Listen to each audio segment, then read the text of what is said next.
Hello दोस्तों, स्वागत है आप सभी का लर्निंग्स फ्रॉम देम में। दोस्तों, आजकल लाइफ में हम अगर किसी चीज़ पर सबसे ज़्यादा आश्रित या निर्भर हैं तो वह है मोबाइल।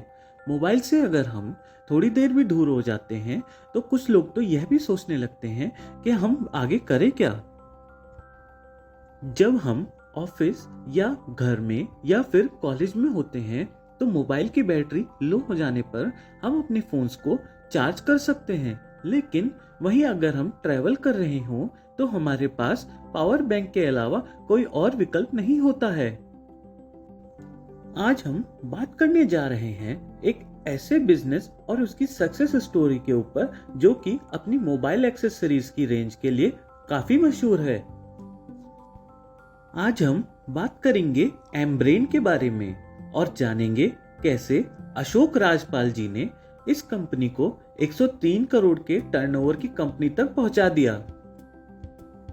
चलिए आज हम अशोक राजपाल जी के सफर से कुछ सीखने की कोशिश करते हैं। शायद कोई सीख हम अपने असल जीवन में भी लागू कर पाएं।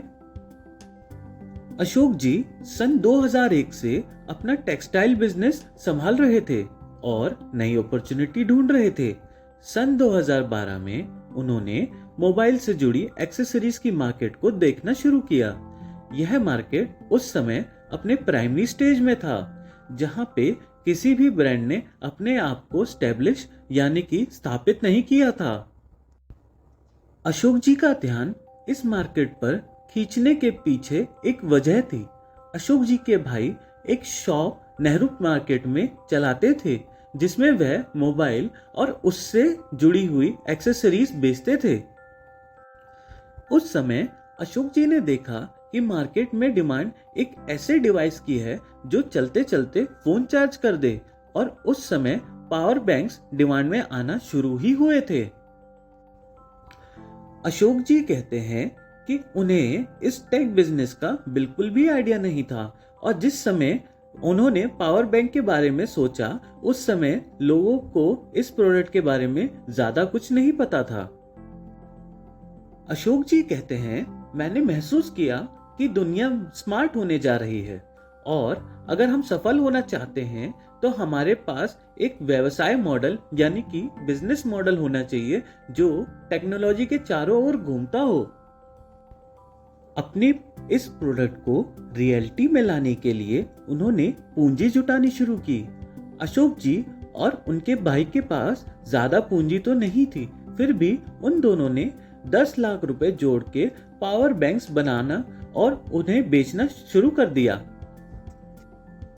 सन 2012 में और लोगों की तरह अशोक जी ने भी प्रोडक्ट को इंपोर्ट करके बेचना शुरू किया और कुछ पैसे कमाने शुरू किए।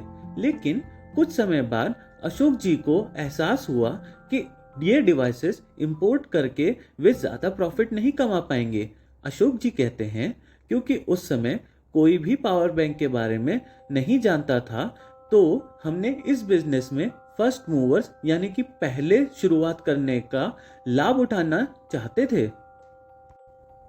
अशोक जी ने सन 2014 में भारत की पहली make in India mobile accessories manufacturing unit Haryana में स्टैब्लिश करी। वह समय चुनौतीपूर्ण था, लेकिन उन्होंने उस समय में भी प्रॉफिट हासिल किया और इंडस्ट्री का 15 से 20% शेयर पर अपना वर्चस्व भी कायम किया। एम्ब्रेन तब से पावर बैंक कैटेगरी में नंबर 1 ब्रांड है। एम्ब्रेन नई मोबाइल एक्सेसरीज में काफी बड़ी प्रोडक्ट लाइन खड़ी की है, जिसमें power bank, earphones, headsets, wearables, speakers, USB cables और चार्जर्स शामिल है। अभी तक एम्ब्रेन 10 मिलियन से भी ज्यादा कस्टमर्स को सर्व कर चुका है और प्रेजेंट में 100 करोड़ से ज्यादा का टर्नओवर है। तो दोस्तों, ये थी कहानी एम्ब्रेन और अशोक राजपाल जी की, जिनसे हमने सीखा कि अगर आपके पास एक यूनिक बिजनेस आइडिया है तो चाहे पूंजी कम ही क्यों ना हो, आप सफलता अवश्य प्राप्त कर सकते हैं। साथ ही अगर आप निडर होकर अपने लक्ष्य की ओर बढ़ते रहते हैं तो रास्ते में आने वाली सभी परेशानियां अपने आप खत्म हो जाती हैं। दोस्तों, आपने इस कहानी से और क्या क्या सीखा, हमें कमेंट्स में बताएं। यदि आप यह वीडियो पसंद करते हैं तो इसे लाइक व शेयर करें, और यदि आप इस चैनल पर नए हैं तो इसे सब्सक्राइब करें। Thanks for watching.